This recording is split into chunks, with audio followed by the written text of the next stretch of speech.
Three beggar triplets are trying to sell a painting on the street. A billionaire approaches, and one of them says, "It's our mother's face. She's dying." He looks at the painting and freezes. It was his ex-wife. The triplets had been sitting on the cold sidewalk for almost 3 hours.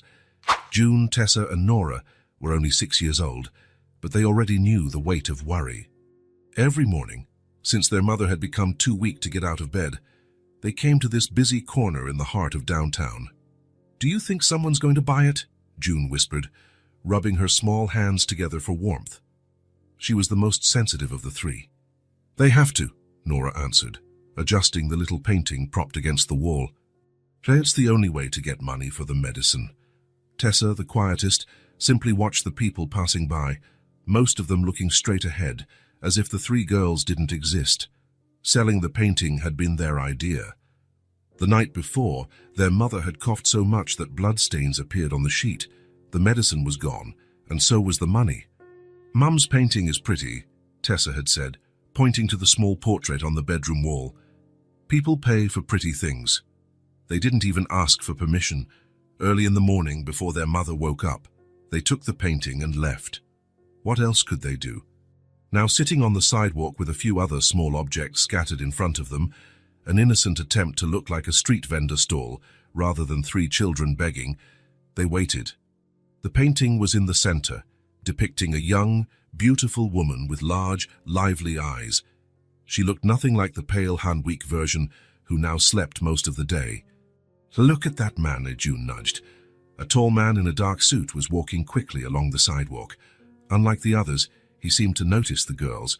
For a second, his eyes landed on the painting. "Let's call him," said Nora, the boldest. As the man passed by, Nora impulsively stood up. "Sir, would you like to buy our painting? It's really beautiful." Mark Sullivan was late for an important meeting. As the CEO of one of the largest tech companies in the country, his minutes were worth millions. He was about to walk straight past when he heard the child's voice. He slowed down, more out of reflex than real interest. "It's our mother's face. She's dying," the girl continued, urgency in her voice. "She's sick. We need money for her medicine." Mark looked down. 3 identical girls, dark hair, wide eyes, clothes far too thin for the chilly weather, triplets. They looked so small and vulnerable that something tightened in his chest. Out of politeness, he looked at the painting the girl was holding, and then the world stopped. His steps froze on the sidewalk. The air caught in his lungs. The crowds, the noise of the city, everything disappeared. In the small painting, rendered with gentle brushstrokes, was the face of Anna Pierce. Anna. His Anna. It couldn't be. But the real shock came when he recognized the brushstrokes, the style, the colors. This wasn't just any painting of Anna, it was his painting. He himself had painted it years ago, back when painting was more than a forgotten hobby, when they were still together, when the future looked so different from what it became. "Where did you get this?"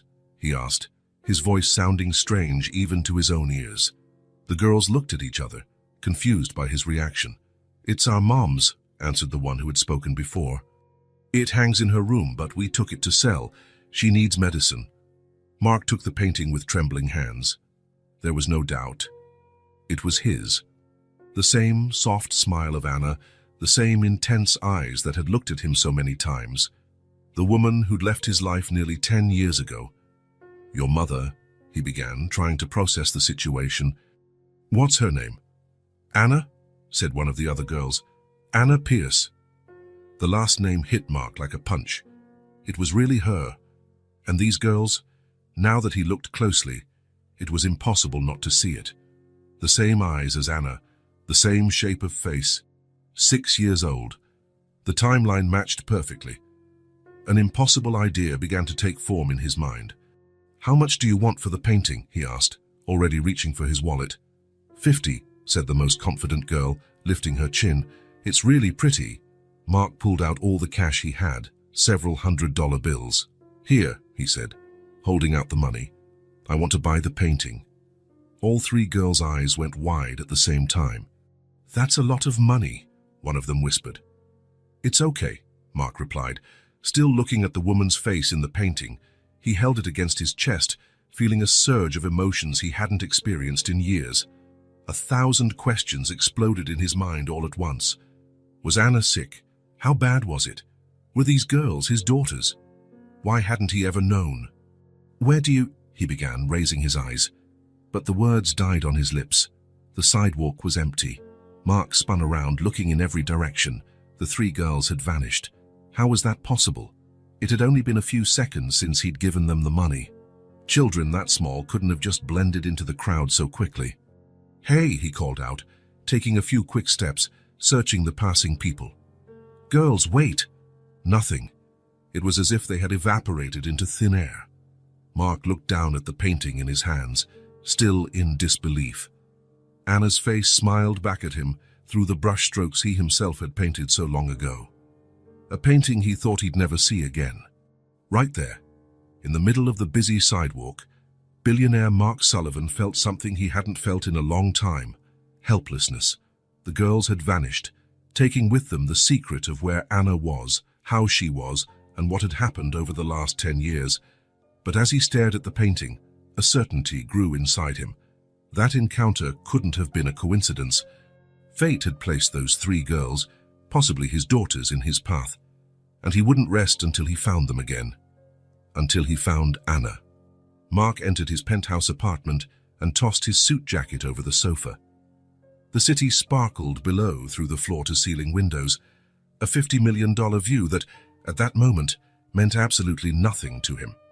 He hadn't gone to his meeting. He didn't even call to cancel. For the first time in years, Mark Sullivan simply ignored his obligations. The dozens of missed calls on his phone proved it, but he couldn't bring himself to care. He sat down in a dark leather armchair, the painting balanced on his legs. For almost an hour, he stayed there, unmoving, just staring at the image he himself had created so long ago. Anna Pierce. It was as if a floodgate had burst inside him. Memories he had buried deep in his mind 7 years ago began to surface one after another. Anna laughing while he tried unsuccessfully to prepare a surprise dinner. Anna asleep on the old sofa in the apartment they shared, a book still open on her chest. Anna whispering, "I love you," for the first time, her eyes filled with that sincerity he never found in anyone else again. Mark suddenly stood up and went to the bar. He poured himself a whiskey and drank it in one gulp. The liquid burned his throat, but it didn't ease the tightness in his chest. He returned to the armchair and picked up the painting. He turned it over, examining the back. It was a bit worn, but he recognized his own signature in the lower right corner, along with the date. 7 years ago, almost exactly. Mark closed his eyes, allowing himself to be carried away by the memories. It had been one of the first paintings he ever did. Back then, he was just an entrepreneur with a promising startup, far from being the billionaire he would become. He lived in a modest apartment, drove a used car and painted on weekends because it calmed him. And Anna was peace. She would come home from her job at the public library with a book under her arm and stories to tell. She made coffee while he painted. Sometimes she just watched, silently, as if she could see everything he was just by observing how his hands moved across the canvas. They didn't have much, but they had peace, and that seemed enough until it wasn't. Mark opened his eyes and looked at the painting. He had painted Anna on that sunny Sunday when she was reading by the window. The light hit her face in a way that fascinated him. He asked her to stay still, and she joked that she would, as long as he promised not to take too long. It ended up taking hours, but she didn't complain. It was around that time his company started to take off. The first big contract, the first really important investors. Mark began to move in more elevated circles, dinners in luxurious homes, meetings at exclusive clubs. That was also when his family started getting interested in his life again. The same parents who had questioned his decision to abandon a safe career in corporate law to risk everything as an entrepreneur suddenly saw potential in their son. But they didn't see the same in Anna. "She's not part of our circle, dear," his mother had said during one of the Sunday lunches at the family estate, as if that explained everything. "Public library," his father had commented with a slight raise of an eyebrow. "Interesting career choice." Mark sighed, staring at Anna's face in the painting. It was never explicitly stated, but always hinted at. Little comments, silent glances, the way his mother forgot to include Anna on family event invitations, how his father could never remember her job or where she'd studied. And worst of all, how Mark gradually let it happen. He left Anna at home while he went to important dinners. "It's just business, you'd be bored," he'd say. He stopped telling her about new contracts and company directions. "I don't want to bore you with technical details." He started painting less. "No more time," he'd say. But the truth was, he had chosen a path where art had no place, where maybe Anna didn't fit either. And of course, she noticed. Anna was always perceptive. "You've changed," she said one night after he arrived home late from yet another corporate event. "I'm just tired," he replied, not meeting her eyes. "No, you're distant. It's been a while." He didn't answer. He didn't know what to say. 2 weeks later, she left. Mark came home from work and found only a note on the table. "You chose your path. I hope you find what you're looking for." No drama, no accusations, no fights, just the silence that remained after she walked out the door. And the worst part? He let it happen. He didn't run after her. He didn't call. He didn't search. A part of him, the part too busy building an empire, actually felt relief, as if Anna were a reminder of the Mark he no longer was. The Mark who painted on weekends and was content with a small apartment and simple dreams. Mark stood up again and went to the window of his penthouse, 50 floors above the city. The higher he climbed, the smaller everything below appeared. People became tiny, problems remote. He had achieved everything he wanted, built one of the most valuable tech companies in the world. He was respected, admired, envied, and completely alone. He returned to the armchair and picked up the painting again. Anna seemed to look right at him. The same eyes he'd seen today, multiplied by 3, in those little girls on the sidewalk. Girls who might be his daughters. A thought hit Mark like a blow. Anna had left 7 years ago. The girls looked about 6. The math was simple. Could it be Anna left without knowing she was pregnant? Or worse, knowing, but choosing not to tell him? Either way, everything made sense now. The painting he himself had done. The girls with Anna's eyes. The time that had passed. Anna was somewhere in the city. Sick, according to the girls. With 3 daughters dependent on her, 3 daughters who might very well be his as well. Mark placed the painting on the coffee table and picked up his phone. He cancelled all his appointments for the next few days. For the first time in a decade, something mattered more than his company, his fortune or his reputation. He had to find Anna, and for that, he first had to find those 3 little girls who had vanished like smoke on that busy sidewalk. This time, he would go after them, and he wouldn't rest until he found the truth. Mark spent the next morning walking around downtown. He wasn't wearing a suit, just jeans and a simple jacket. He didn't want to draw attention. He just wanted to find 3 little girls who had disappeared like smoke. The painting was safe in his apartment, but he couldn't stop thinking about Anna and the triplets. The resemblance between them was undeniable. The same eyes, the same face shape, even the slight tilt of the head when they were suspicious. As he walked through the crowded streets, Mark wondered what he would say if he found them. How would he explain his presence? How would he ask about Anna without scaring them away? The night before, he had considered hiring a private investigation team. With his money and influence, he could have detectives scouring every corner of the city within hours. But something stopped him. Something told him he needed to do this personally. It was almost noon when he returned to the corner where he had first seen them. No sign of the girls. He asked some street vendors if they knew 3 identical sisters who sometimes sold things on the sidewalk.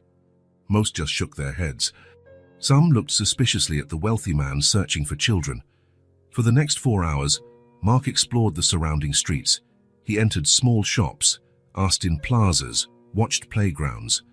Nothing. As the sun began to set, he was about to give up for the day. That's when he heard it. Childish laughter coming from a narrow alley between 2 old buildings. Mark stopped. He listened again. It wasn't just one laugh, several were mixed together. He cautiously approached the alley and peeked in. There they were. The 3 girls were playing in a small sheltered space between large trash bins. They had built a kind of makeshift house out of cardboard boxes. They were using bottle caps, arranging them in rows as though they were people or animals. Mark watched for a moment, hardly breathing. They looked so small and vulnerable there, yet there was a resilience about them, a strength that children so young shouldn't need to have. He took a step into the alley. A piece of broken glass cracked under his shoe. All three heads snapped up at the same time, eyes wide and alert. "Hi," he said, keeping his distance. "Remember me?" They didn't answer, but they didn't run either. They just watched him with those large, identical eyes. "You sold me a painting yesterday," Mark continued, his voice soft. "A very special painting." "You're the rich guy," one of them finally said. Mark guessed it was Tessa, the middle one, but he wasn't certain. They looked so alike. "Yes, that's me." "Why are you looking for us?" asked another one, probably June Daksha with the gentler tone. Mark paused for a second. The truth seemed the best option. "I knew your mother," he said simply. The three of them exchanged looks. That silent communication only siblings have. One of them, definitely Nora, the most serious, took a step forward. "Why?" she asked, her voice far too steady for a 6-year-old. "Why what?" Mark echoed, confused. "Why did you know our mother?" The question caught him off guard. It wasn't how or when, but why, as though there had to be a reason to know Anna, as if she was someone people like him normally wouldn't meet. "Because she was important to me," he answered honestly. The girls exchanged looks again, still wary, but maybe a little less so than before. "Do you always play here?" Mark asked, trying to keep the conversation going. Nora shrugged. "Sometimes. Do you live nearby?" No response, just those cautious gazes. "Does your mother know you're here?" He tried again. "She's sleeping," June said. "The medicine makes her sleep a lot." Mark nodded, feeling a pang in his chest. "Did you buy the medicine with the money I gave you?" "We gave it to the pharmacy man," Tessa replied. "He said it was a lot." "He gave us change," Nora added. "We kept it for next time we need medicine." Smart and responsible, at 6 years old. "What's wrong with your mum?" Mark asked, trying not to sound too anxious. Again, silence. The three just watched him, as if deciding whether he deserved to know. "Have you eaten today?" Mark changed the subject, noticing how their clothes seemed far too big for their thin frames. June shook her head. There was nothing at home. "We were going to buy bread later." Mark glanced around, thinking fast. "There's a sandwich place on the corner. Can I buy you something to eat?" The three exchanged looks again. Hunger clearly wrestled with distrust. "We don't go with strangers," Nora said firmly. "I wouldn't ask you to," Mark replied quickly. "You can wait here. I'll go there, buy the sandwiches and bring them back." More glances passed between them. Finally, Nora gave a small nod. "Okay. How do you like your sandwiches?" "Anything," Tessa replied. "No onions," June added. "We don't like onions," Mark smiled. "No onions. Got it. Shall be right back." He walked to the sandwich shop, always looking back to make sure they wouldn't run away. He bought 3 large sandwiches, sodas, fries, and some sweets. Maybe it was too much, but he had a feeling these girls hadn't seen a complete meal in too long. When he returned to the alley, he feared they might have left. But there they were, sitting in their cardboard fort, waiting patiently. Mark approached and handed them the bag of food. Nora took it, still cautious, and checked the contents before distributing it among her sisters. The three ate with a hunger that confirmed his suspicions. They were very, very hungry. "Do you come here every day?" he asked, sitting on a crate a safe distance away. "Not every day," Tessa answered between bites. "Only when Mom sleeps too much." "Is your home far from here?" Nora looked at him, eyes so similar to Anna's, filled with caution. "We can't tell strangers where we live." "You're right," Mark agreed. "Your mother taught you well." They continued eating in silence for a while. "What are your names?" Mark finally asked. They exchanged glances. "I'm Nora," said the serious one after a pause. "Tessa," said the one in the middle. June completed the third, a bit more cheerful than the others. "I'm Mark," he replied. "Mark Sullivan." No reaction to the name. Perhaps Anna had never spoken of him to the girls. "Do you go to school?" He tried another approach. "We study at home," Nora said. Mum teaches us, June added. She knows a lot of things from books. Mark smiled. That sounded like Anna. When they finished eating, the girls looked a bit more relaxed but still distant. He knew he shouldn't push too hard. I need to go now, he said, standing up. But can I come back tomorrow, maybe bring more food? They exchanged another one of those silent sibling communications. Okay, Nora finally said. We'll be here. Mark nodded, feeling something strange in his chest. A small start of a connection, as fragile as a thread of silk, but it was real. Thank you for talking to me, he said. See you tomorrow then. As he walked away, Mark glanced back one last time. The three were standing together, watching him go. They didn't smile or wave, but they also didn't run. They simply stayed there, present. And for Mark, that presence, that refusal to flee, that small thread of trust, meant more than they would ever know. Over the next 2 weeks, Mark returned to the alley every day, always at the same time, always with fresh food and some small gift. Nothing expensive or flashy. He quickly learned that would only make the girls more suspicious. Simple things, colored pencils, a storybook, 3 identical teddy bears, apart from the color of their bows. On the 3rd day, June smiled at him when he arrived. On the 5th, Tessa told him about a bird that built a nest near their bedroom window.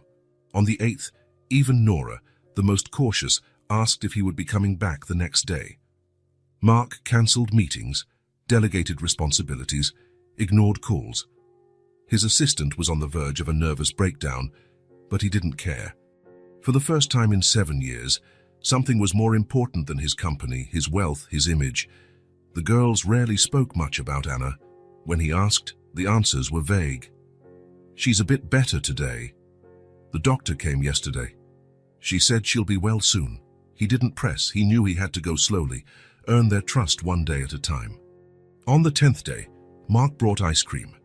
The 4 of them sat on the ground in the alley, each with a popsicle, and June asked, "Why do you come here every day?" Mark hesitated. The 3 looked at him with those identical eyes, Anna's eyes. "Because I like seeing you," he answered honestly. "Is that all?" Nora insisted. He took a deep breath. "And because I really want to see your mother again." They exchanged looks, that silent communication again. "Were you her friend?" Tessa asked. "I was more than a friend," Mark answered, deciding to be honest. "I loved your mother, very much." More exchanged looks. "Then why aren't you together?" June asked directly. Mark looked at the popsicle melting in his hand. "Because I made a mistake, a big mistake." "What kind of mistake?" Nora insisted. I didn't take care of her the way I should have. I wasn't by her side when she needed me." The girls stayed silent, absorbing that information. "Mom gets sad sometimes," Tessa said suddenly, "when she thinks we're not watching." "And she cries when she thinks we're asleep," June added. Mark's heart clenched. "I'm so sorry," he said, and he truly was. Nora, who had been quiet, finally spoke. "Do you want to say sorry to her?" "Yes," Mark replied, "and so much more." Another long moment of silence. "We can take you," Nora said at last, after another one of those sibling glances. "Not today, tomorrow." Mark felt his heart race. "Really?" "But you have to promise one thing," Nora continued, sounding too grown-up for a 6-year-old. "What?" "If she doesn't want to see you, you have to leave and never come back." Mark swallowed hard. It was fair. "I promise." The next day, Mark arrived at the alley earlier than usual. He had hardly slept, anxious about seeing Anna after so long. What would he say? How would she react? Was she really as sick as the girls suggested? The triplets showed up right on time, looking as nervous as he felt. "You really came," Nora said, as if part of her expected he wouldn't. "Of course I did." "We told Mom about you," June said. Mark's heart nearly stopped. "And what did she say?"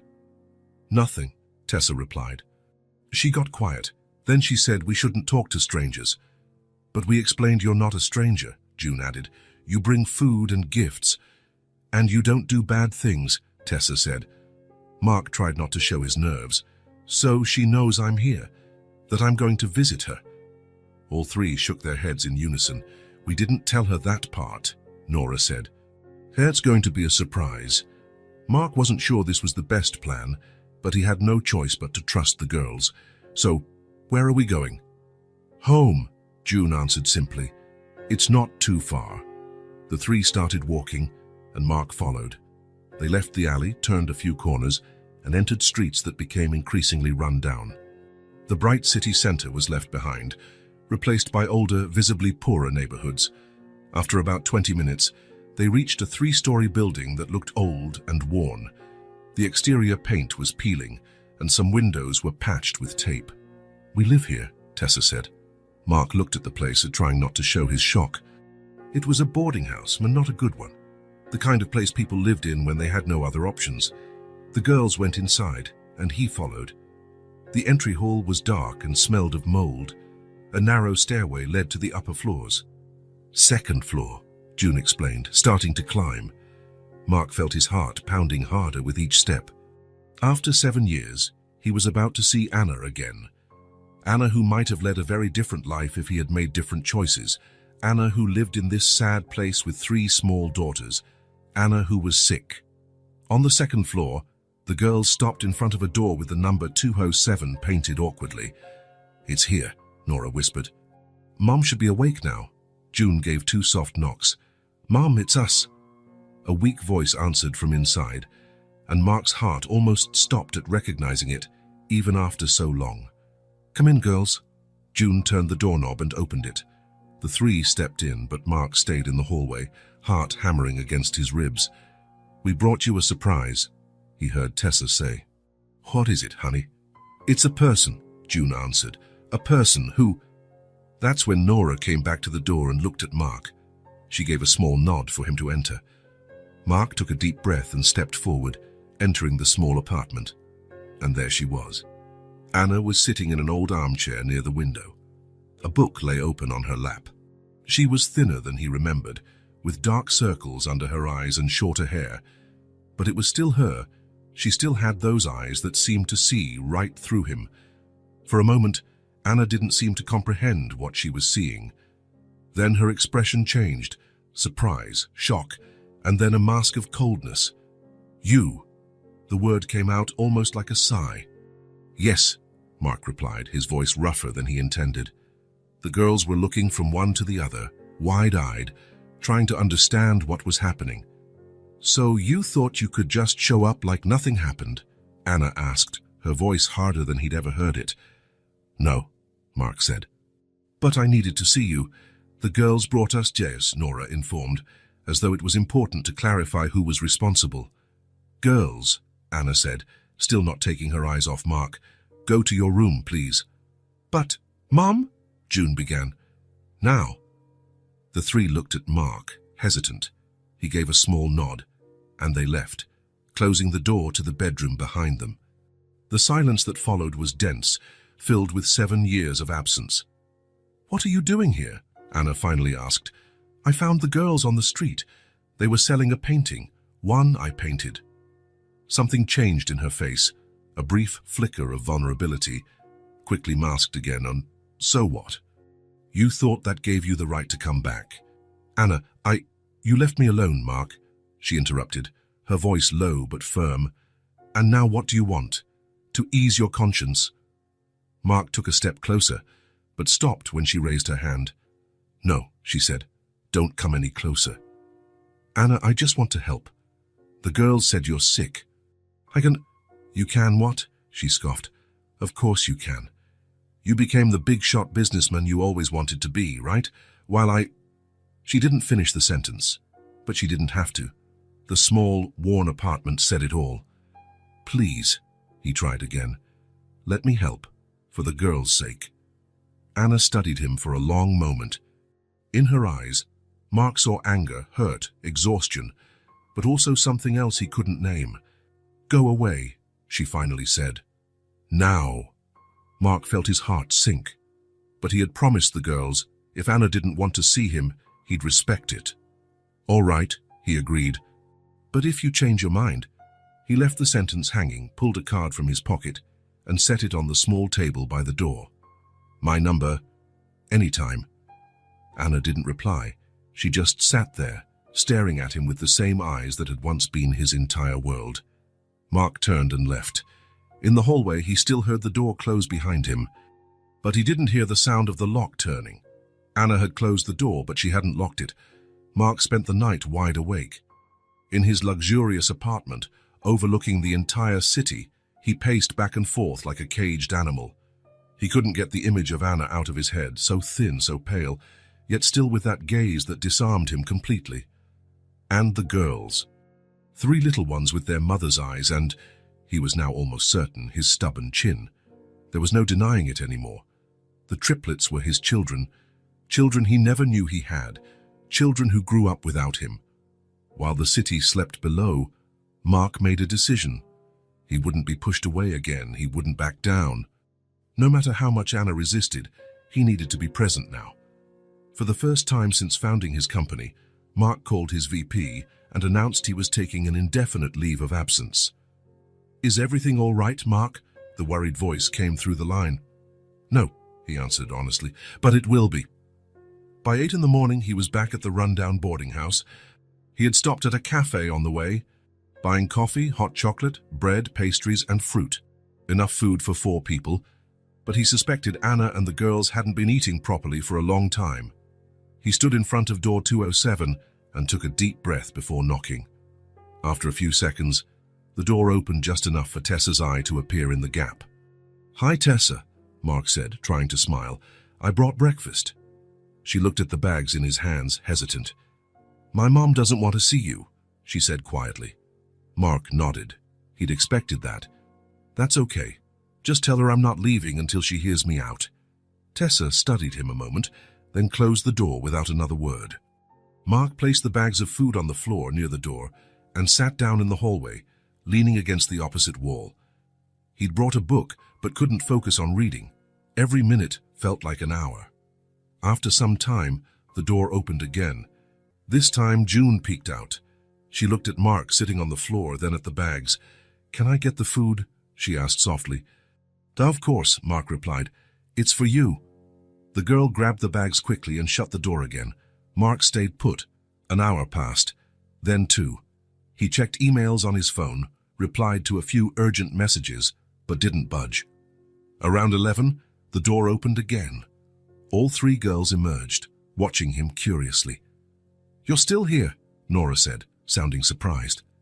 "I told you I wouldn't leave," Mark answered simply. "Mom said we can go play in the courtyard downstairs," Tessa informed him. "Are you going to stay here the whole time?" "I am." They didn't seem to know how to react. In their experience, adults rarely kept their promises. "Why do you want to see Mom so bad?" June asked. Mark thought for a moment. How to explain something so complex to 6-year-olds? "Because I made a mistake a long time ago and I want to fix it." "What kind of mistake?" Nora persisted. "I left your mom alone when I shouldn't have." They exchanged another look. That silent connection.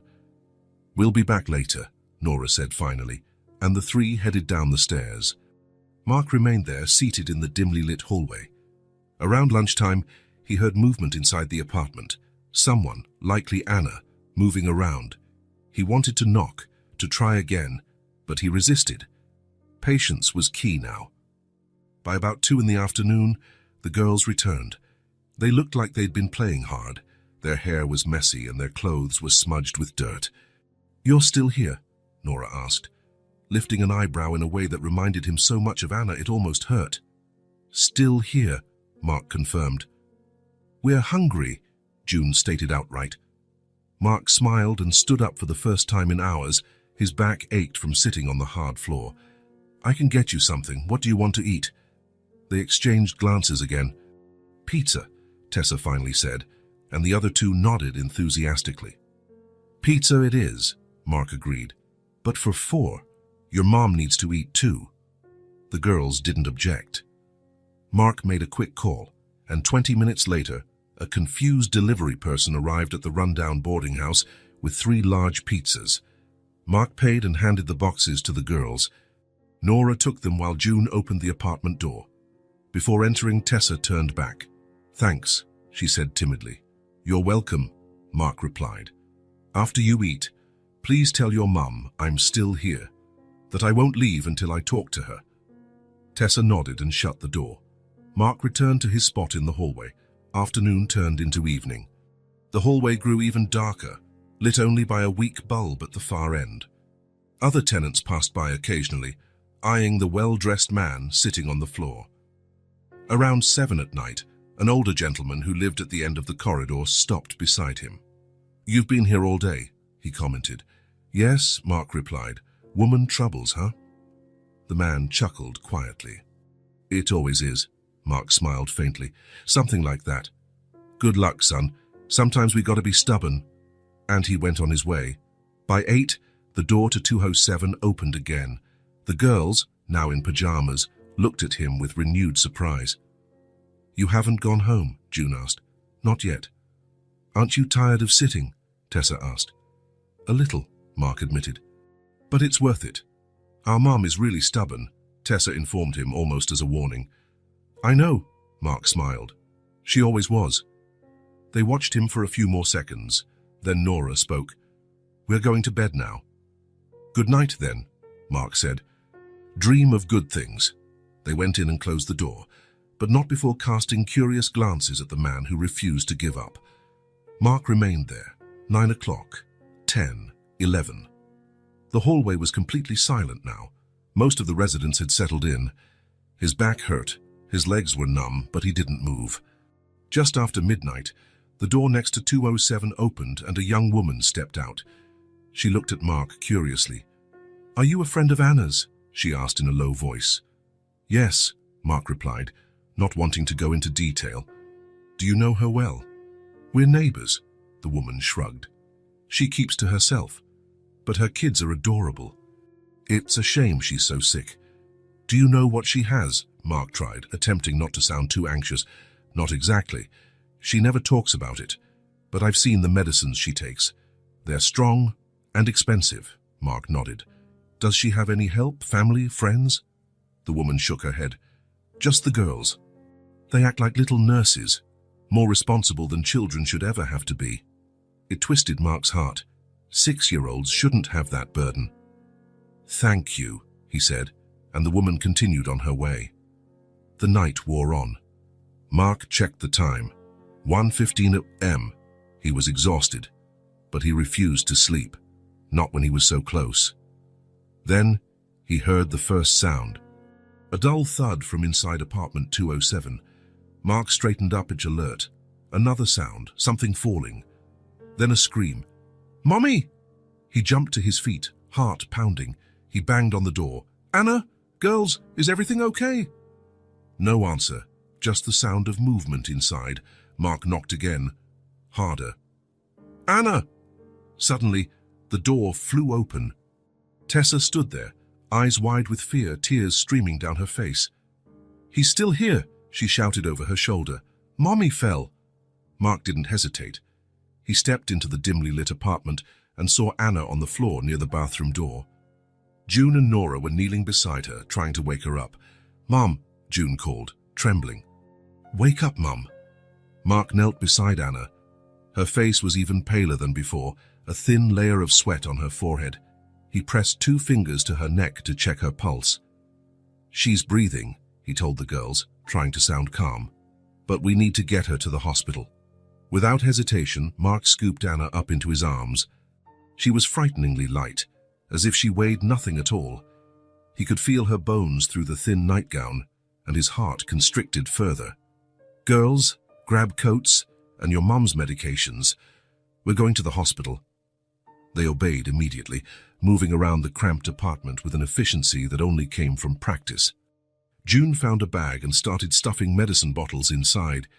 Nora grabbed a thin coat and draped it over Anna. Tessa picked up a small bag that looked like it contained important papers. "Ready?" Nora said after a few minutes. Mark nodded and headed for the door, still carrying Anna. The girls followed closely. "Call a car, now," he told Nora, who held his phone. She nodded and made the call, speaking to the taxi service with a surprisingly steady voice for a 6-year-old. They descended the stairs in silence, Mark focusing on not stumbling while holding Anna. She was still unconscious, and that worried him more every second. By the time they reached the building's entrance, the taxi was waiting. The driver gave them a strange look, a man carrying an unconscious woman, followed by 3 identical little girls. "St. Mary's Hospital," Mark said, carefully getting in while still holding Anna. "As fast as you can." The girls settled into the back seat, their eyes fixed on their mother. The driver nodded and pulled away. During the ride, Mark held Anna against his chest, feeling her fragile body with every curve and break. He couldn't believe the woman in his arms was the same strong, vibrant Anna he had once known. At one point, she stirred slightly and opened her eyes just a sliver. "Mark," her voice was barely audible. "I'm here," he answered, holding her hand. "Stay with me. Please." Her eyes closed again, but her fingers squeezed his ever so lightly, a small sign that, despite everything, she was still fighting. In the back seat, the girls watched in silence, their small faces etched with a concern no child should ever know. June clutched the bag of medicine tightly. Tessa kept her eyes on her mother, as if she could keep her alive by sheer will. Nora, always the most serious, always the strongest, held her sister's hands, projecting a confidence she didn't feel. Mark looked at these 3 little ones, his children, though they didn't yet know it, and silently promised he would always be there for them. He wouldn't leave, not this time, not. The taxi sped through the sleeping city toward the only hope they had now, medical help for Anna. On the way to the hospital, holding Anna's cold hand between his, Mark knew his life had changed forever. He was no longer just the billionaire tech mogul who had built an empire. He was the man who had found something infinitely more valuable, and who would do anything not to lose it again. The waiting room at St. Mary's Hospital was a limbo, neither heaven nor hell, just a space suspended in time where people waited for news that could change their lives forever. Mark sat in one of the blue plastic chairs, his back straight, eyes glued to the door the doctors would come through. Beside him, the triplets settled as best they could. Tessa rested her head on his right arm, nearly asleep. June fiddled distractedly with the hem of her shirt. Nora, as always, stayed alert, her gaze shifting between that same door and Mark's face. Morning had come. Anna had been rushed off for tests as soon as they arrived, hours ago. Mark used his name, influence, and credit card to ensure she got immediate attention. A nurse had suggested placing the girls in the social services area, but he firmly refused. "They stay with me," he had said, in a tone that allowed no argument, and so the 4 of them waited. Time dragged by. One nurse brought hot chocolate and crackers for the girls. A doctor appeared briefly to say Anna was stable but needed more tests. "Has she woken up?" June asked, her voice small. "Not yet, honey," the doctor answered kindly, "but she's breathing well, and that's a good sign." After the doctor left, Mark noticed the girls watching him. "What is it?" he asked, trying to smile. "Why are you doing all this?" Nora asked bluntly. Mark pondered for a moment. He didn't want to lie. "Because I care about your mother," he replied, "and about you." "But you barely know us," Nora insisted. Mark looked at the 3 identical faces. He didn't know how to tell them what he suspected, that they were his daughters, that it was actually his right to know them from birth. "Sometimes," he said carefully, "we care about people even if we don't know them very well." The girls seemed to think about that.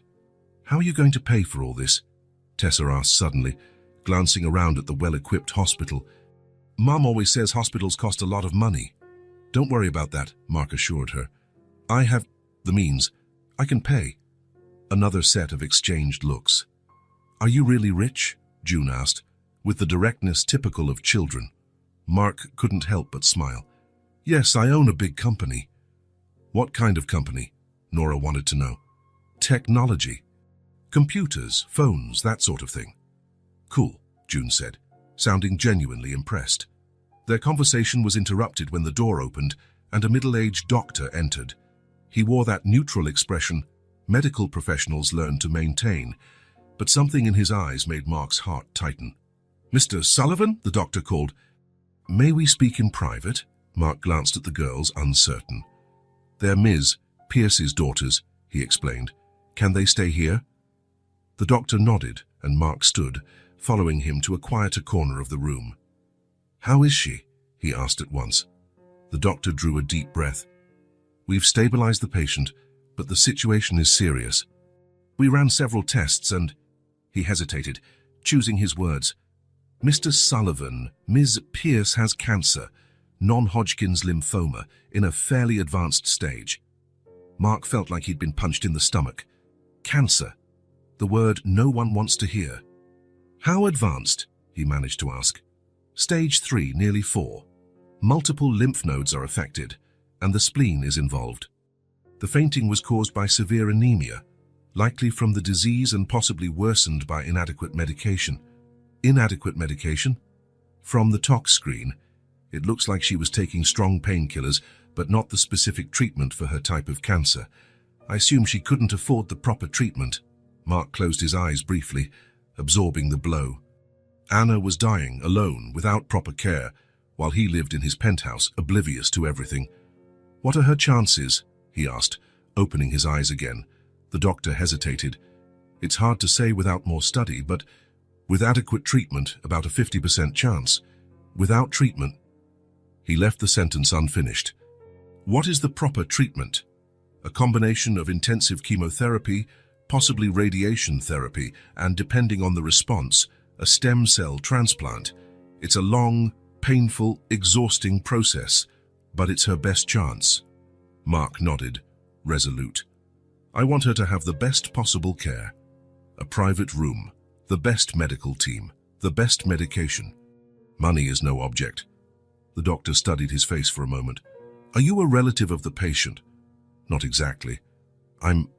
Mark hesitated. What was he to Anna now? Ex-boyfriend? Father of her children? A stranger? "I'm family," he said at last, "and I'll take care of her and the girls." The doctor nodded, seeming satisfied. "All right. I'll arrange everything. Ms. Pierce is still unconscious, but she should wake in the next few hours. Once she's stable, we'll transfer her to a private room. And when can treatment start? As soon as she's strong enough, maybe in 2 or 3 days." "Thank you, doctor." The doctor shook his hand and left. Mark stood there for a moment, trying to process everything. Anna had cancer. Advanced stage. 50% chance. Numbers and statistics that suddenly meant everything. When he returned to the girls, their anxious faces nearly made him break down. "What did the doctor say?" Nora asked immediately. "Is Mom going to be okay?" Mark sat back down among them. How to explain something so complicated and scary to 6-year-olds? "Your mom is sick," he began carefully. "It's called cancer." "We know what cancer is," Nora said. "Our neighbor died from it last year." Mark swallowed. Of course they knew. Children absorb everything, especially suffering. "Your mom is going to start treatment," he continued. "It will be hard and sometimes she might feel even worse before she feels better. But the doctors will do their best to help her." "Is she gonna die?" June asked bluntly, her big eyes full of fear. "We're going to do everything possible so that doesn't happen," Mark said firmly. "She'll have the best doctors, the best medicines." "Promise," Tessa pressed. "I promise." They seemed to accept that, at least for now. June rested her head on Mark's shoulder, and he felt a tightness in his chest. These children, his children, had already experienced more hardship than any 6-year-old should. The next few hours crawled by. A nurse brought more snacks. Another came to say Anna had been transferred to a private room but was still asleep. Mark and the girls were taken there. The room was spacious and well-equipped. Anna lay in the bed, so pale she almost blended with the white sheets. Tubes and monitors were attached to her, beeping softly. The girls rushed to the bed, looking at their mother with worried faces. "Will she wake up soon?" June asked the nurse. "Yes, honey. She's just very tired right now." Night fell and Anna still hadn't fully regained consciousness. Sometimes she opened her eyes briefly, only to drift back into sleep, whether from the medication or sheer exhaustion. The girls finally succumbed to fatigue. Mark improvised beds from the reclining chairs in the room, covering them with blankets a nurse brought. June and Tessa fell asleep quickly, but Nora resisted, determined to keep watch over her mother.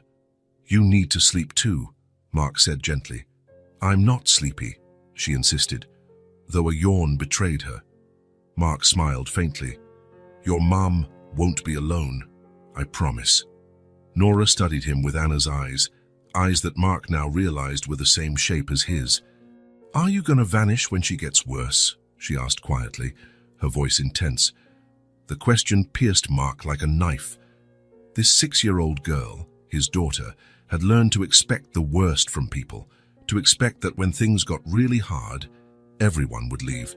No, he answered firmly, looking straight into her eyes. I'm staying.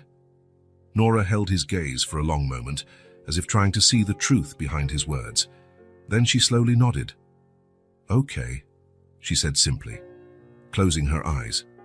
Mark remained there, seated between Anna's bed, where she fought a terrible illness, and the chairs where his daughters slept. Daughters who still didn't know they were his. Daughters who had already learned not to trust adults' promises. I'm staying, he repeated softly, more to himself than anyone else. A promise, a vow. This time, he wouldn't walk away.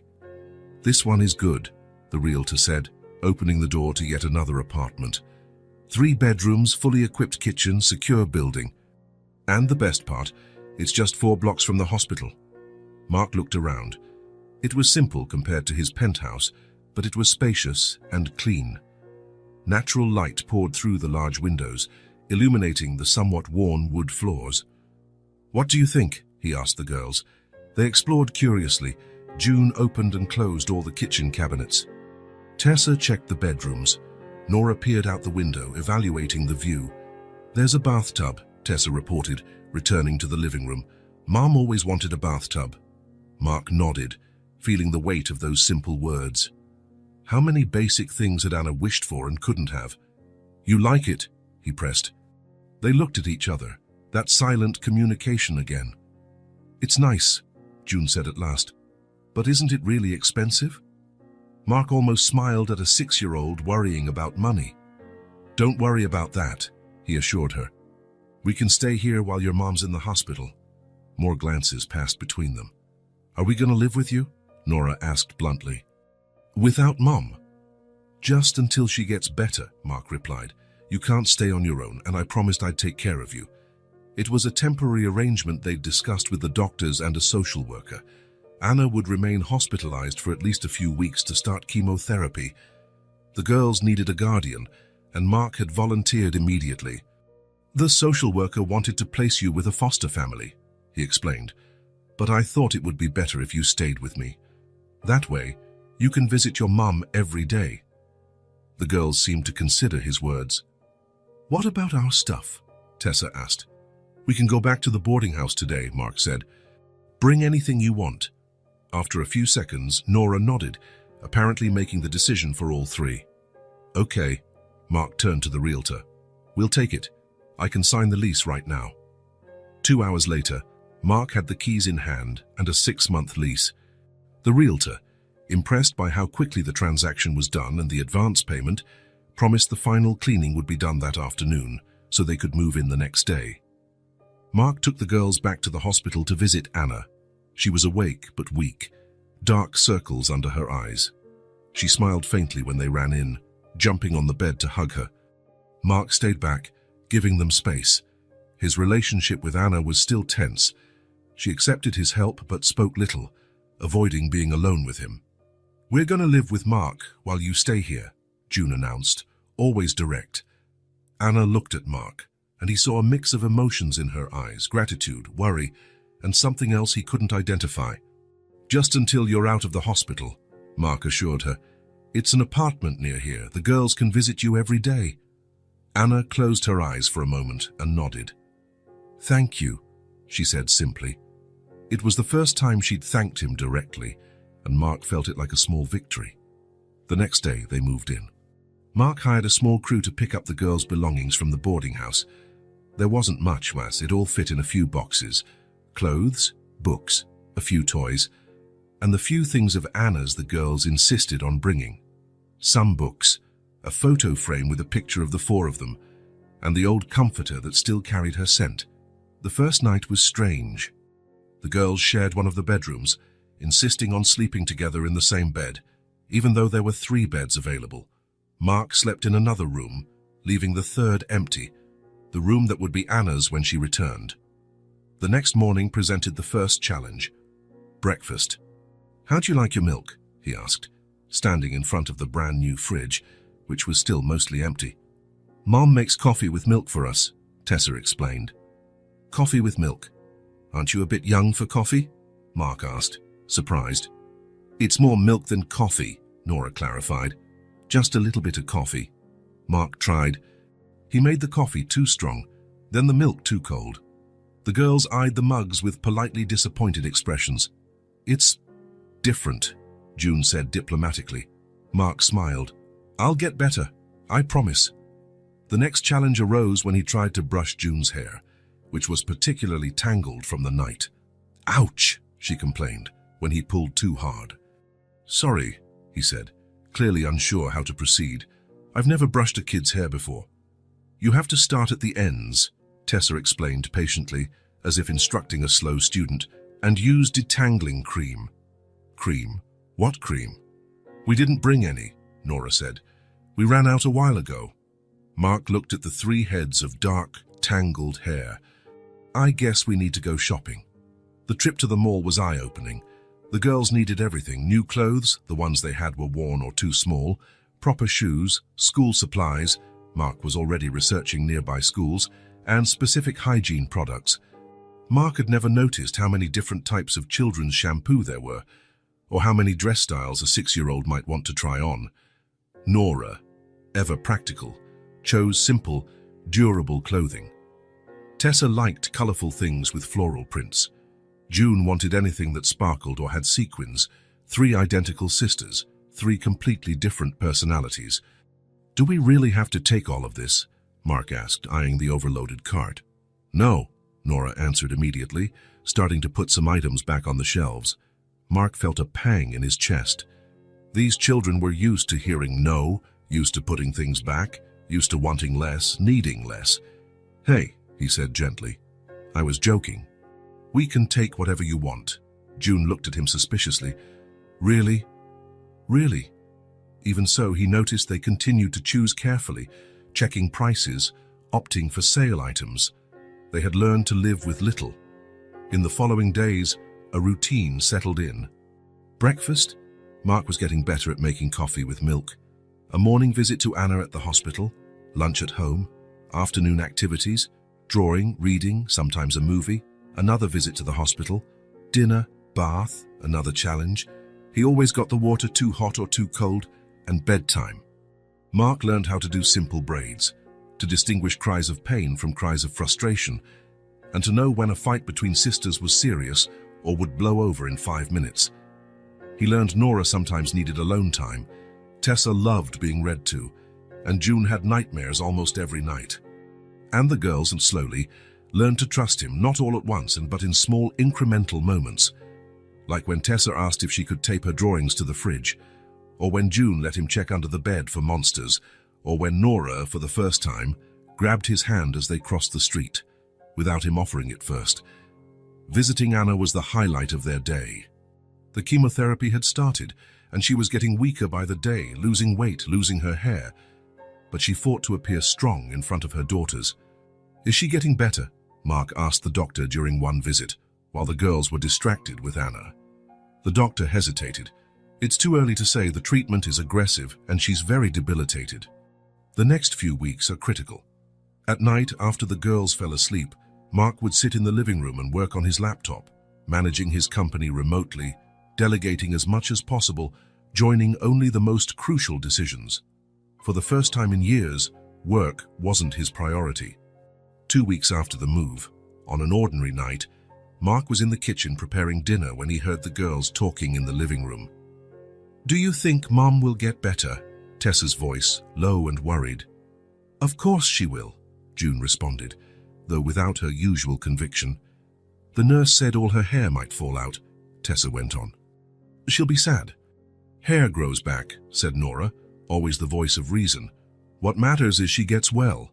Mark served the mac and cheese, one of the few dishes he could cook decently, and called them to dinner. They came running, apparently leaving the difficult conversation behind. During dinner, they chatted about simple things, the movie they'd watched earlier, the book Mark was reading to them at bedtime, the next day's hospital visit. Just as they were finishing, June suddenly asked, "If she dies, who are we going to stay with?" Silence fell heavily over the table. Mark felt his heart seize. All three watched him with those big eyes, waiting for an answer that could soothe their deepest fear.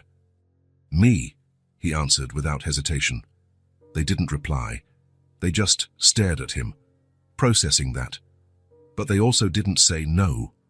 They didn't reject the idea, and for Mark that was enough at that moment.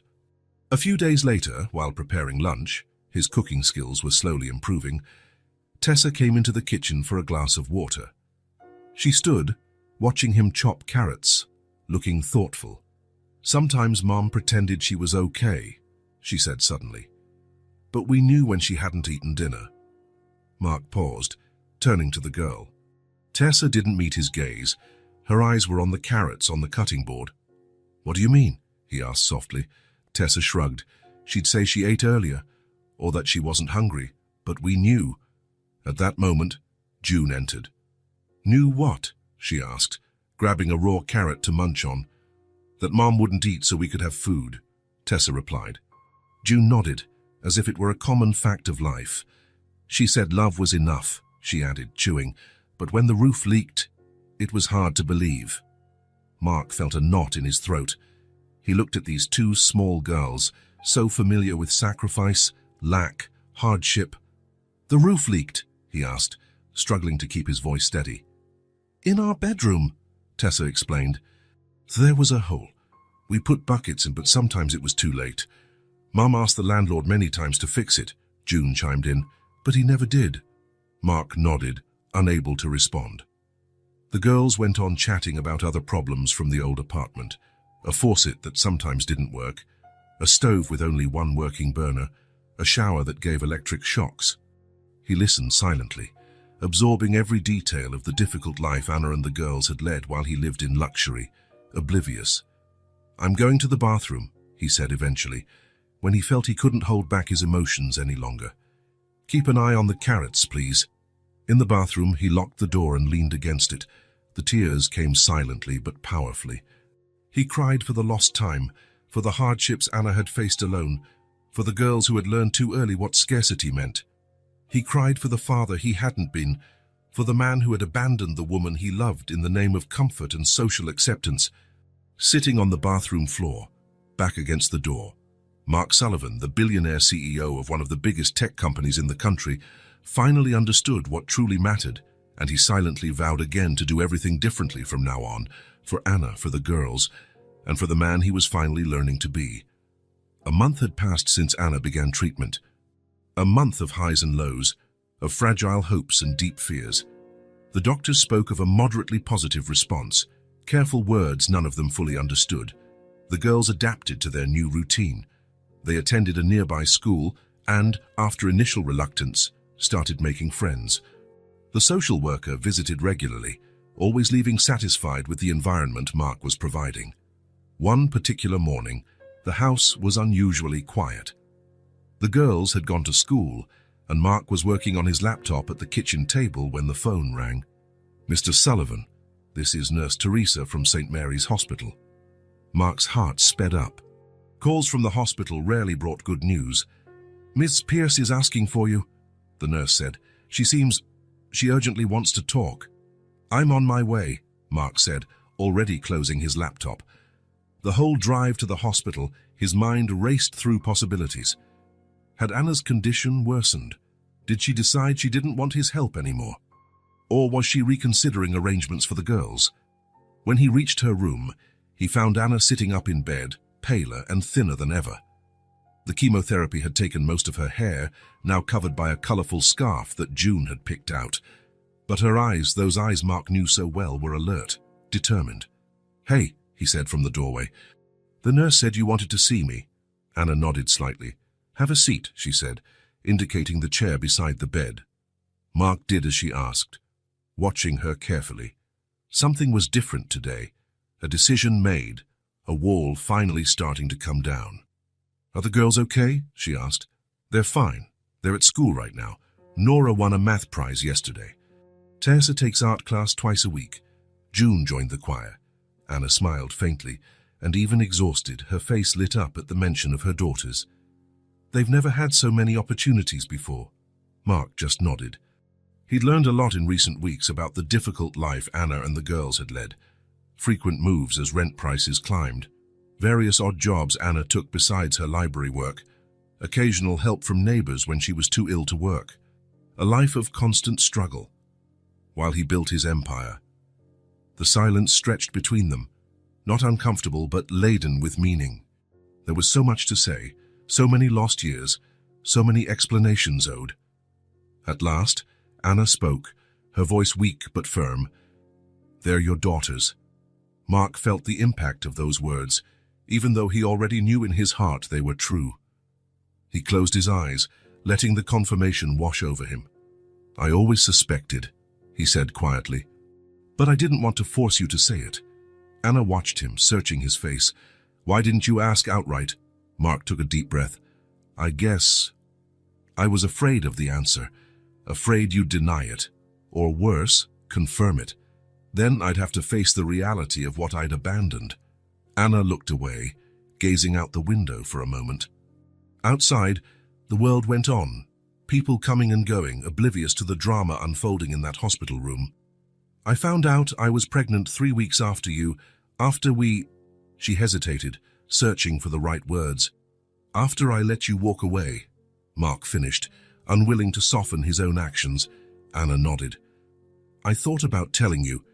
I even went to your office once." Mark looked stunned. "I never knew that. I didn't get past reception." She gave a small, sad smile. "Your secretary looked me over and said you were in a meeting with important investors. Asked if I had an appointment."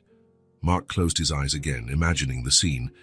Anna, young and pregnant, gathering the courage to see him, only to be dismissed. "I'm so sorry," he said, knowing the words weren't enough. "That day, I decided I'd raise them alone," Anna continued. "I thought it would be better. You'd made your choice, and it wasn't a life with me." "I was an idiot," Mark muttered, his voice thick with regret. Anna extended her hand, surprising him by taking his, a gesture that hadn't happened since they reunited. "I never asked you for anything," she said, tears brimming in her eyes. "No support, no acknowledgement, no help. I just didn't want them growing up thinking they weren't worth anything." Mark felt a lump in his throat. "How did you do it? How did you raise 3 daughters alone, on a librarian's salary?" "One day at a time," she replied simply, taking any extra job that came along, counting coins, learning to live with less. He recalled the girl's words. "Mum pretended she was okay, but we knew when she hadn't eaten." "You went hungry so they could eat," he murmured, not a question. Anna shrugged, as if it were the most natural thing. Any mother would do the same. Mark tightened his grip on her hand. "But no mother should have to—" Silence fell again, but it was no longer tense, rather a moment of mutual understanding, of truths finally spoken. "Now they have everything," Mark said, "and so do you, if you want." Anna gave a small smile. "They're happy with you. I never thought I'd say that, but it's true. When we come home from visits, they don't stop talking about what you did, what you said, how you do braids differently than me." Mark chuckled. "I'm still learning the whole braiding thing." "You seem to be doing well," Anna replied. Then, more seriously, "They need a father, Mark, especially now." Mark felt the weight of those words. Was Anna implying she might not be around much longer? "You're going to be fine," he insisted. "The doctors are optimistic." Anna didn't answer directly. She just looked at their joined hands. "I want to make it official," Mark said suddenly. "I want to acknowledge my paternity legally." Anna raised her eyes, surprised. "Are you sure?" "That's a big step. I've never been more sure of anything." The following days were intense. Mark hired the best attorney in the city to handle the paternity paperwork. Soon, he was officially recognized as Nora, Tessa, and June's father. They hadn't told the girls yet. Anna wanted to wait for the right moment when she was a bit stronger. Mark respected her decision, though he was anxious for his daughters to know the truth. 2 weeks later, Mark accompanied Anna for another chemotherapy session. The girls were at school, and the two of them were alone in the treatment room. Anna was hooked up to the equipment, the clear liquid of the medication dripping slowly through the tube into her veins. She looked even more fragile on treatment days, as though all her energy was being drained along with the cancer cells. "Why are you here?" she asked suddenly, breaking the long silence. Mark, checking emails on his phone, looked up, surprised by the question. "What do you mean?" "Why are you doing all this?" she repeated, eyes fixed on him. "Taking care of the girls, paying for my treatment, sitting here through hours of chemo." Mark put his phone away, thinking carefully. "Because I care about you," he finally said. "And now I care about the girls too. They brought you back into my life." It was a simple answer, but genuine. In recent months, Mark had rediscovered what really mattered.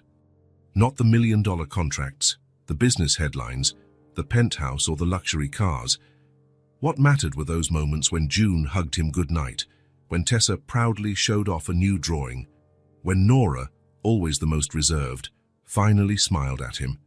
And yes, these moments with Anna, even in the hospital, even during difficult treatments. Anna turned her face toward the window, but not before Mark saw the tears she was trying to hold back. Without speaking, he reached out and took her hand. Anna didn't pull away, only squeezed his fingers lightly, as if she needed an anchor to steady herself in a storm of emotions, and they stayed that way in silence. No grand promises, no dramatic declarations, no plans for a future neither could predict. Just presence. The presence Mark had denied Anna 7 years ago, the presence he now offered, demanding nothing in return. "The girls want to cut their hair," Anna said after a long pause, her voice steadier. Mark smiled. "I know. They told me. They want it just like Mom's." "What do you think?" "I think you raised 3 amazing girls," he replied sincerely. "They're brave, supportive, strong like their mother." Anna looked at him surprised. "Even after everything, you don't hate me?" Mark shook his head, shocked by the question. "Hate you? Why?" "For not telling you about the girls. For keeping them from you for 6 years." Mark thought for a moment. "At first, when I realized they were mine, I was shaken. I thought of everything I'd missed, their first steps, first words, so many moments I'll never get back." Anna lowered her eyes, guilt evident. "But then," he continued, "I started to see the situation from your side. You came to my office pregnant, and were treated like an intruder.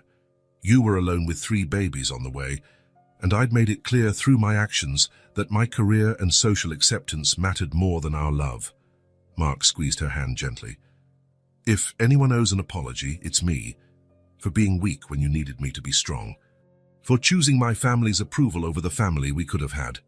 Tears slid down Anna's face now. "And what about the future?" she asked softly. When I... "One thing at a time," he interrupted gently.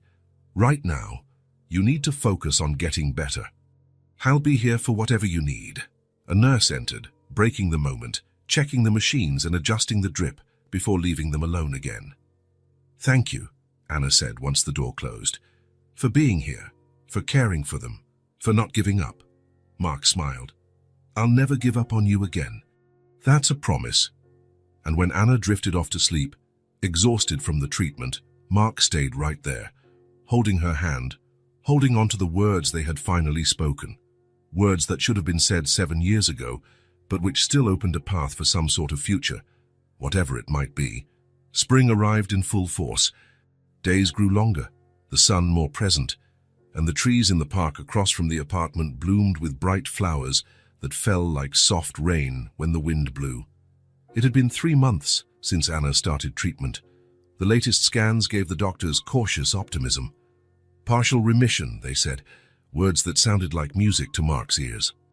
After weeks of insistence, they finally allowed Anna to go home, provided she continued her regular hospital visits for chemo and tests. Coming home was celebrated like a victory, because it was won. Mark had converted the 3rd bedroom into a cozy space for her, an adjustable bed, soft armchairs, shelves filled with books, a large window that let in the morning sun.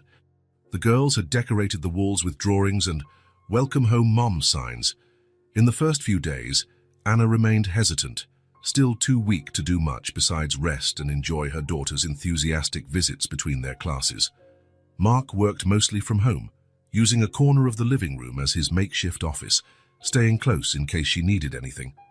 Gradually, like a flower blooming after a harsh winter, Anna began to regain her strength.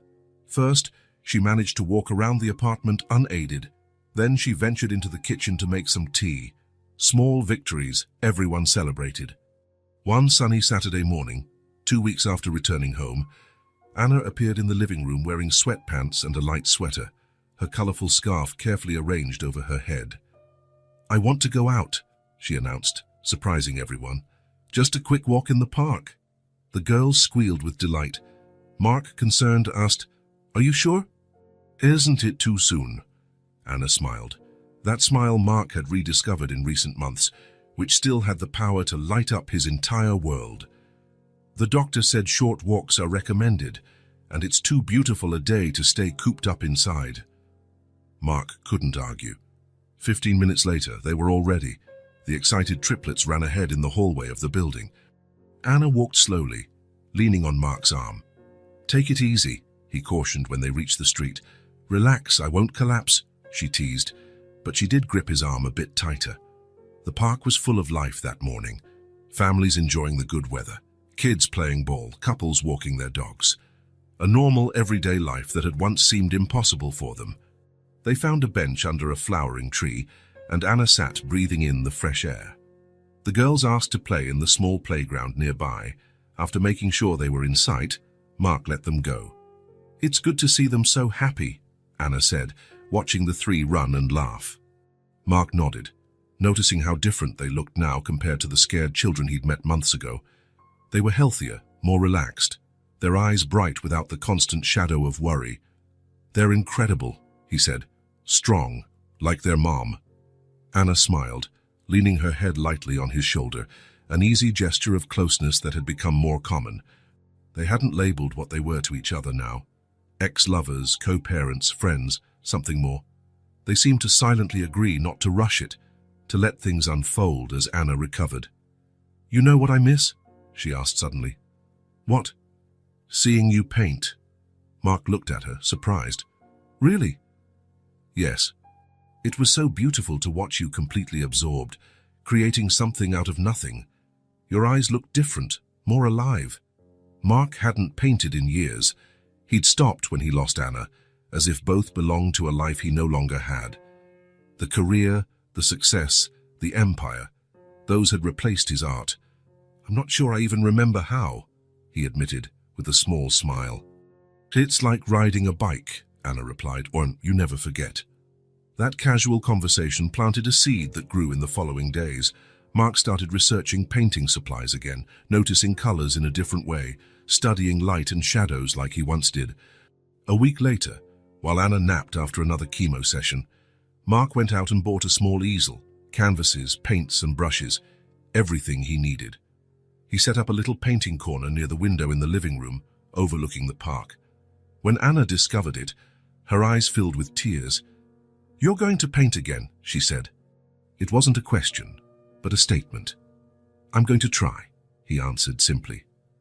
That afternoon, while the girls were at school and Anna dozed, Mark sat in front of the blank canvas for the first time in 7 years. He felt paralyzed at first, the brush awkward in his hand. But then, almost on its own, his hand began to move. Colors appeared. Shapes took form. When the girls came home, they found him still painting, so absorbed he hadn't noticed their arrival. "What's he doing?" June whispered. "Painting," Tessa answered, fascinated. Nora observed quietly for a moment, then declared, "It's the park. He's painting the park we went to." Mark finally noticed them and smiled, a bit embarrassed for being so lost in his work. "Can I see?" June asked, stepping forward cautiously. "Sure," Mark said, moving aside to reveal the work in progress. Indeed, it was the park with its blooming trees and the playground in the background, but in the foreground, there were rough sketches of 4 female figures, 1 adult and 3 children. "That's us," Tessa exclaimed, delighted. "With Mom," Nora added. "It's not finished," Mark cautioned. "There's a lot left to do." "It's beautiful," June said, looking at him with a new kind of admiration. In the days that followed, a different kind of routine developed. Mark worked remotely in the mornings, cared for Anna and the girls in the afternoons, and painted at night after everyone had gone to bed. The painting of the park progressed, and new ones emerged, little studies, sketches, color experiments. Anna slowly regained her strength. Walks in the park became more frequent. Sometimes, she even managed to help prepare dinner, though she tired easily. Her hair began to grow back, fine dark strands that the girls touched reverently, as if they were magic. Life wasn't perfect. There were bad days, when chemo side effects were overwhelming, when exhaustion consumed Anna, when fear of the future loomed like a dark cloud. But there were also moments of pure, simple happiness none of them had known before. Like the afternoon Mark returned from a meeting at the office, one of the rare times he had to go in person, and found Anna and the girls around the kitchen table, surrounded by paper and crayons. "What are you doing?" he asked, setting his briefcase on the counter. "Drawing," June replied without looking up. "There's a school art contest," Anna explained with a smile. "The theme is my family." Mark felt warmth spread through his chest at that word, family. He quietly joined them at the table, watching their work. June was drawing everyone in superhero costumes, complete with colorful capes. Tessa's piece showed a detailed picnic scene in the park, impressive for a 6-year-old. Nora's, ever pragmatic, was simpler but powerful, 5 figures holding hands in front of a house. "5?" Mark asked, counting. Nora pointed to each figure. "Me, June, Tessa, Mom." Then, after a short hesitation, "And you?" Mark felt a lump in his throat. It was the first time the girls had openly shown that they considered him part of the family. That night, after the girls went to bed, Mark found Nora's drawing on the table. Examining it more closely, he noticed something he hadn't before. In the lower corner, in uneven childish letters, she had written, "Our family." Carefully, as though handling something incredibly precious, Mark took the drawing to his makeshift office and removed the photo from an old corporate frame. Nora's drawing fit perfectly in place, replacing the image of smiling executives. The next morning, when Anna saw the drawing framed on the living room wall, she paused, staring at it for a long time. Mark watched her from the hallway, quietly. He saw her gently trace the glass with her finger, outlining the 5 figures holding hands. He also saw her discreetly wipe away a tear. Summer arrived, bringing hot days and even more chances to be outdoors. The doctor had reduced Anna's chemotherapy sessions, still monitoring her closely. "You're responding well," he'd said at the last appointment, "but we have to be patient. Recoveries like yours take time." One particularly pleasant afternoon, Anna suggested they have a snack on the apartment balcony. It was a small space, but the sun hit it directly at that time of day. Mark arranged cushions on a lounge chair so she could be comfortable, and the girls brought sandwiches and juice they had prepared together. Anna sat down, and all 3 girls immediately tried to squeeze onto the chair with her. "Hey, careful," Mark laughed. "Don't squash your mum." "It's okay," Anna said, opening her arms. "Come on, my little ones." Somehow they all managed to fit, June and Tessa on one side, Nora on the other, each partly in Anna's lap, and she embraced them like a mother hen with her chicks. Mark took out his phone and snapped a photo, wanting to capture the moment forever. "You should paint this," Anna suggested, glancing at him over the girls' heads. "Maybe I will," he replied with a smile. The afternoon was calm. They ate, chatted, and laughed at the stories June invented about the passing clouds. At one point, Tessa and June slipped off to play with a few toys they'd brought. Nora, though, remained cuddled next to her mother, unusually quiet. "What is it, sweetheart?" Anna asked, running a hand over her hair. Nora shrugged. "Nothing. Something's bothering you," Anna prompted gently. "You can tell me." The girl hesitated, glancing quickly at Mark before looking down at her own lap. "What if you get sick again?" she finally asked in a barely audible voice. Anna pulled her closer. "I'm getting better, honey. The doctors are taking good care of me." "But what if it gets worse?" Nora insisted. "Last time you said you were better, then you couldn't even get out of bed." Mark's heart squeezed. This child, so young, already understood life's fragility. How promises can fail when things get really bad. "Hey," he said softly, scooting closer so he was eye level with Nora. "Your mum really is getting better this time. She has the best doctors, the best meds. Promise she won't—" Nora couldn't finish, tears welling up.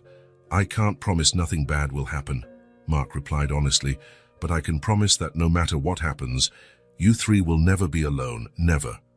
Nora studied him with those serious eyes so like his own.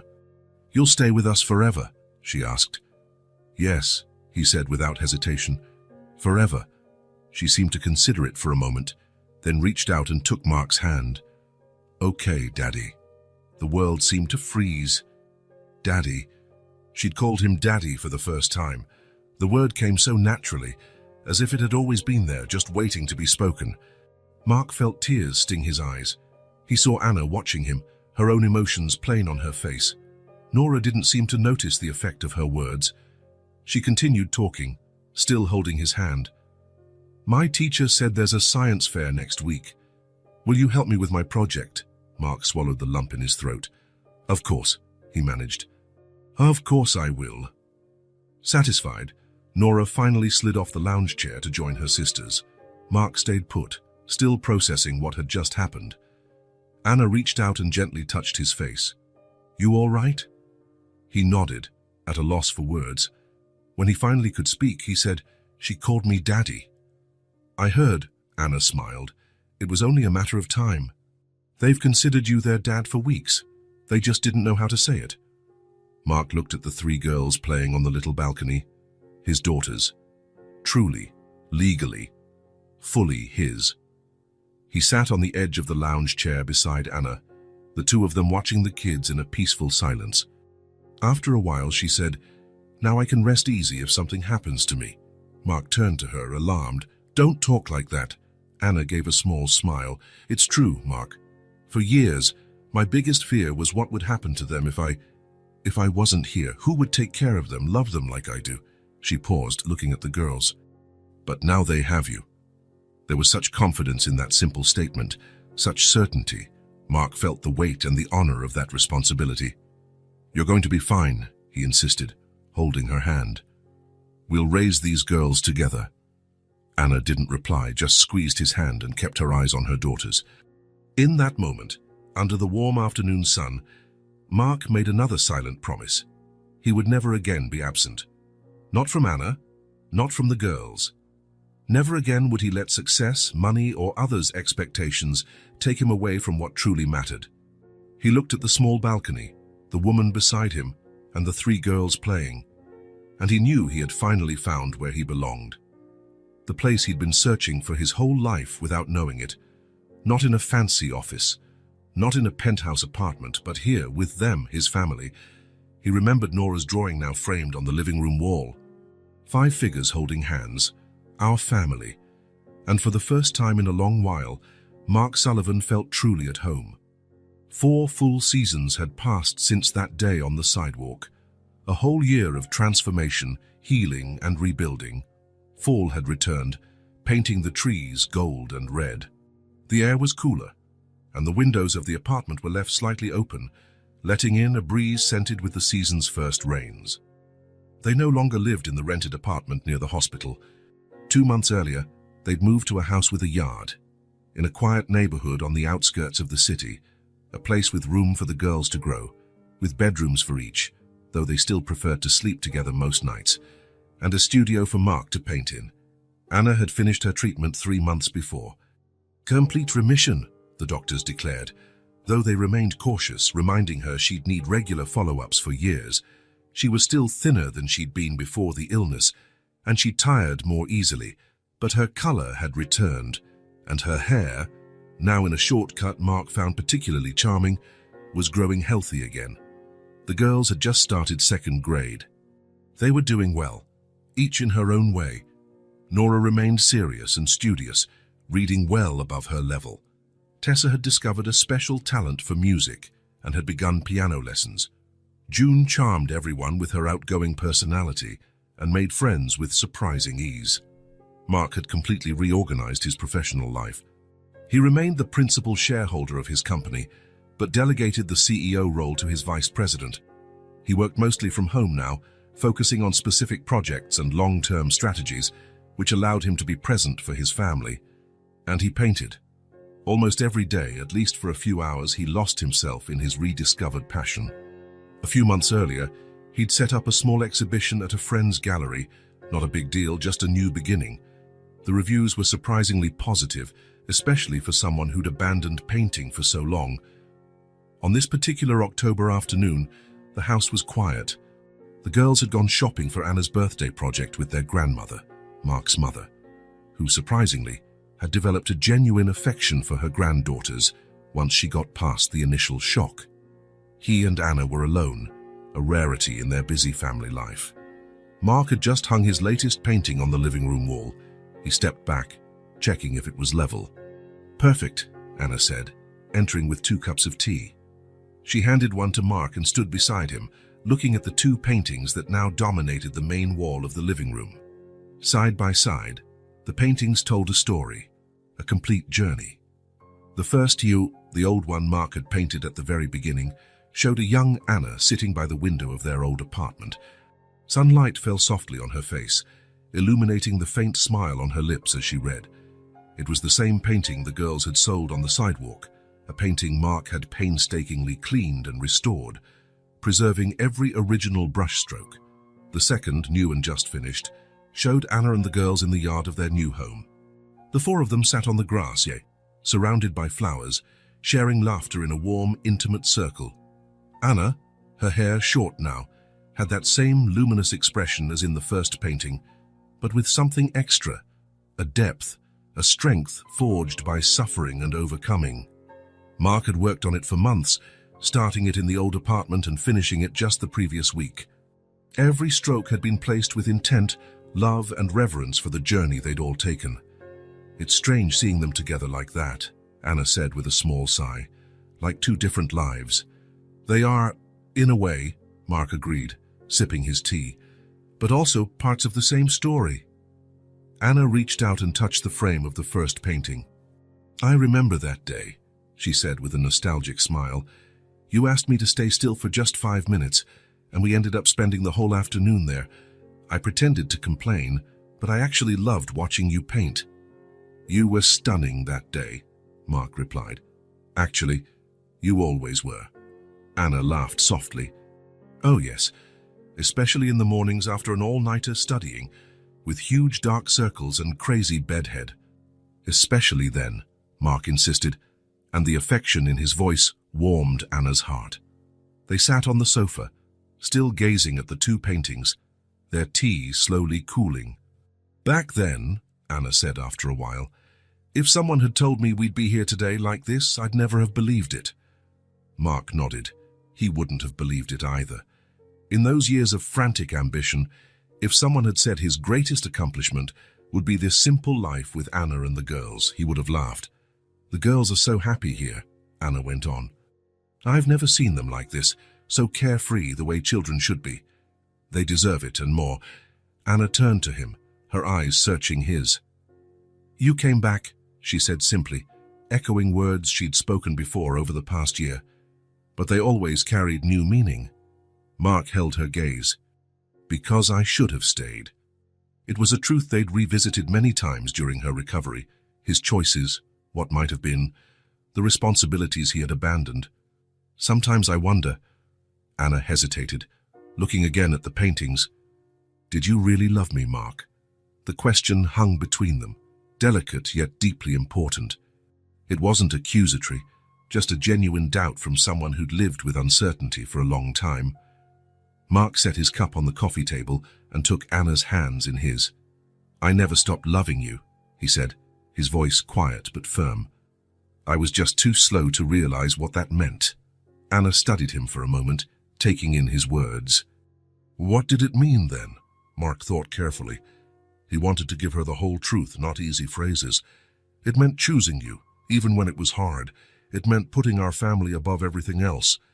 It meant having the courage to tell my parents, my colleagues, the whole world that you were what mattered, not what they thought." He paused, feeling the weight of past mistakes. "I didn't have that courage before.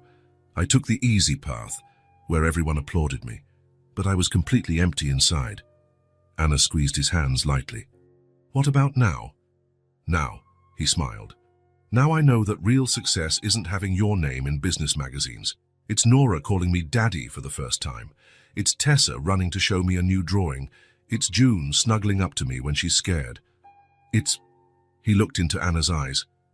It's being here with you, after everything, and still seeing that same look I painted so long ago. Anna's eyes brimmed with tears. For a long moment, they just looked at each other, hands clasped, unspoken words passing between them. Over the past year, they had rebuilt their relationship step by step. First as co-parents, united for the girls' sake, then as friends, rediscovering each other's company. And slowly, very slowly, something deeper began to blossom. They still hadn't defined what they were now. They were learning to trust, to forgive, to begin again. But in recent months, their touches had become more frequent, their gazes longer, their late-night talks, after the girls were in bed, more intimate. Anna leaned in, softly pressing her lips to his. A simple, almost tentative kiss, but full of promise. When she pulled back, her eyes shone with something special. "Are we really doing this again?" she asked. Mark smiled. "We're doing something new," he said, "something better." The sound of laughter and running footsteps in the hallway interrupted the moment. The door opened, and the three girls burst in, carrying colorful bags, followed by Mark's mother, who looked a bit tired but was smiling. "Daddy, Mommy, don't look at what we bought," June shouted, dashing off to hide the bags. "It's a secret," Tessa added, running after her sister. Nora, more practical as always, turned to Grandma. "Can we start now?" Mark's mother, who insisted the girls call her Grandma Margaret, even before any official status for Mark and Anna, nodded wearily. "Let's head to the kitchen, then." "But you have to help me with this mess," she said, flashing a smile at Mark and Anna on the sofa and winking. "We're making an early birthday cake." The girls' idea. The triplets had already disappeared in the direction of the kitchen. Mark smiled at his mother. It still felt surreal that she, who'd once been so critical of Anna, now fully accepted her, along with the granddaughters. "Thank you for taking them out, Mom," he said. "They're my granddaughters," she answered simply, as if that explained everything. In a way it did. When they were alone again, Anna stood up, extending her hand to Mark. "Shall we see what they're up to?" Before he could reply, June called from the kitchen. "Daddy, the cake is ready." Mark laughed. "It can't be ready. They just got here." "Maybe the idea for the cake is ready," Anna suggested with a grin. "Daddy," June called again. "Come on." Mark rose, still holding Anna's hand. He glanced once more at the two paintings on the wall, the past and present side by side. "You know," he said, "there's still room for one more painting there." "Another one?" Anna raised an eyebrow. "Yes, one that shows all of us." Anna smiled, understanding. "Including you." Mark nodded, feeling a peace he'd never known before, a sense of belonging so deep it almost hurt. "Daddy!" the girls chorused from the kitchen. He smiled, giving Anna's hand a gentle squeeze before letting go. "I'm coming," he called, heading toward the kitchen, toward his daughters, toward the joyous chaos his life had become. Anna lingered a moment, watching him go. She saw how his shoulders were relaxed now, free of the weight he once carried. She saw how naturally he responded to Daddy, as if he'd been born for this role. She looked at the two paintings on the wall, the first, a reminder of what they had been, the second, a celebration of who they were now.